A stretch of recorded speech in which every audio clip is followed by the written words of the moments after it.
10 जुलाई तक डीडीए कोई एक्शन नहीं लेगा होपफुली। 10 जुलाई के बाद क्या होगा ऑनरेबल दिल्ली हाईकोर्ट डिसाइड करेगा। अब तक जितने पिटिशनर 40-45 पिटिशनर हाईकोर्ट से स्टे ग्रांटेड हुआ है जिनको 10 जुलाई तक के लिए, क्या वो उस रिपोर्ट में आ रहे हैं कि नहीं आ रहे? आज जो पिटिशन लिस्ट हुई थी दिल्ली हाईकोर्ट में, वो एक पिटिशन लिस्ट थी और एक पिटिशन के माध्यम से उसमें 7 पिटिशनर थे। 7 पिटिशनर का ये कहना था कि 6 पिटिशनर तो 279 के अंदर आते हैं और एक पिटिशनर 285 में आता है खसरा नंबर।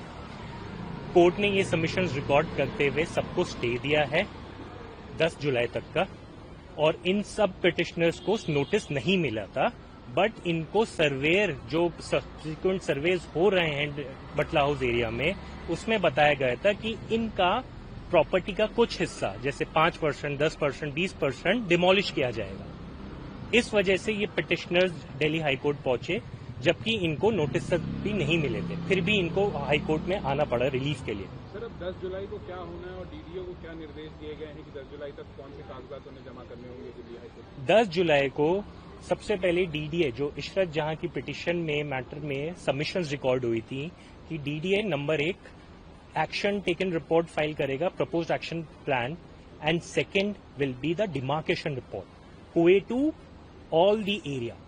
सो पूरे एरिया 279 या 279 से बाहर जिन जिन को डीडीए डिमोलिश करना चाहता है उनकी रिपोर्ट फाइल करेगा, डिमार्केशन रिपोर्ट और प्रपोज एक्शन प्लान। उस रिपोर्ट के माध्यम से ये देखा जाएगा कि अब तक जितने पिटिशनर 40-45 पिटिशनर हाईकोर्ट से स्टे ग्रांटेड हुआ है जिनको 10 जुलाई तक के लिए, क्या वो उस रिपोर्ट में आ रहे हैं कि नहीं आ रहे?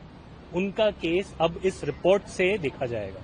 तो क्या ये माना जाए कि अब करीब करीब ये तय हो गया है कि हाईकोर्ट की दखल के बाद अब वहां कोई बुलडोजर नहीं चलेगा, जो भी नोटिस टिल 10 जुलाई 10 जुलाई तक डीडीए कोई एक्शन नहीं लेगा होपफुली।